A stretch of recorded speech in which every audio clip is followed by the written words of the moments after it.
concentration, and right mindfulness. At ngayon, aalamin natin kung ano ang right mindfulness. Kaya ano nga ba ang tamang pag-iisip? Well, ito ay tungkol sa pagiging ganap, naroroon at nakatuon sa sandaling ito. Ito ay tungkol sa pagmamasid sa ating mga iniisip, damdamin at sensasyon ng walang panghusga. Ang pagsasanay sa pag-iisip ay maaaring magkaroon ng hindi kapanipaniwalang mga benepisyo para sa ating mental at pisikal na kalusugan.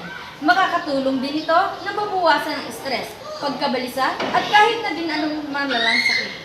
Ngunit hindi lang ito ang tungkol sa tamang pag-iisip. Ito rin ay nakakatulong sa atin na magkaroon ng higit na pakiramdam ng pakikiramay at kamalayan sa sarili. Pagitan din ng pagmuni-muni, yoga o kahit simpleng paghinga ng malalim, ito rin ang paraan upang linangin ang pagiging maingat sa ating buhay. Sana may natutunan kayo sa aking tinalakay. Hanggang dito na lang muna. Maraming salamat.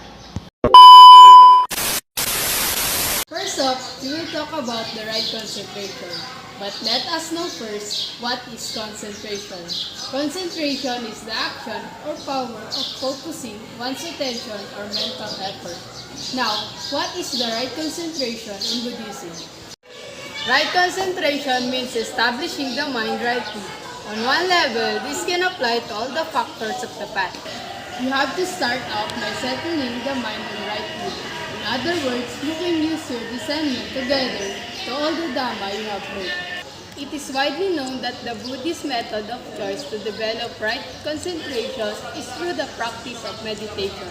The meditating mind focuses on the selected object. It first directs itself onto it, then sustains concentration, and finally intensifies concentration step by step. This is the Buddhist practice of concentration. Concentration from Buddhist perspective means keeping one's attention steady on a single object. This is not something we do ordinarily, and it is not something that comes easily. On the other hand, right concentration involves an alert but calm awareness, aimed specifically at reducing the hindrances and clearing the mind. Right concentration is part of the Eightfold Path. Hopefully, you have learned something from this video. Thank you and God bless.